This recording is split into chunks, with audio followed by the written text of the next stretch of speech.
அவர் இப்ப நல்ல மாரி எல்லாம் செய்றாருன்னு நினைக்கிறேன். ஜனங்க ரொம்ப இப்ப அவர விரும்புது. அவர் எல்லாம் நல்லது பண்ணுவாருன்னு நினைக்கிறோம். அந்த விசில் சின்னமே அவருக்கு ஏத்தது தான் எனக்கு தெரிஞ்சு. ஓகே. இப்போ இந்த விசில் சின்னம் அறிவிச்சு 2, 3 டேஸ் ஆகுது. இது மக்கள் மத்தியில எந்த மாதிரியா ரீச் ஆயிருக்கு?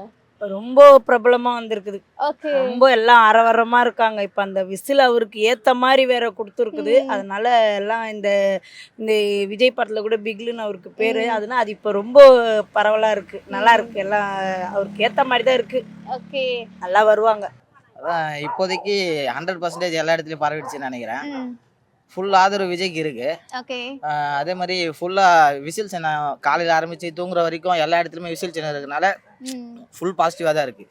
ஆனா அது நெகட்டிவா மாறதுக்கு வாய்ப்பு இருக்கு. நான் ஒண்ணு தான் சொல்றேன் விஜயோட ஆதரவாளர்களுக்கு. அதை நெகட்டிவ் ஆகிட்டீங்கன்னா தோக்கிறதுக்கு கூட வாய்ப்பு இருக்கு. ஆனா இப்போ ஃபுல்லா ஜெயிக்கிறதுக்கான வாய்ப்பு இருக்கு. நம்ம கையில தான் இருக்கு. அதை நெகட்டிவா மாறதுக்கு வாய்ப்பு இருக்கு. எப்படி நெகட்டிவா மாறினா எந்த மாதிரி மாறதுக்கு வாய்ப்பு இருக்கு? இப்போ ஒரு விசில் எல்லா கையிலயும் கிடைக்கும். நம்மளுக்கு எதிர்மறையா இருக்க ஆளுங்க நிறைய பேர் இருக்காங்க. அவங்க கூட அதை யூஸ் பண்றாங்க. அதே சைடு நம்ம சைடுல உணர்ச்சி வசப்படுறவங்க நிறைய பேர் இருப்பாங்க. அவங்க கூட தேவையில்லாத ஒரு பொண்ணு ஒரு பப்ளிக் எல்லா இடத்துல அதை கரெக்டா யூஸ் பண்ணணும்.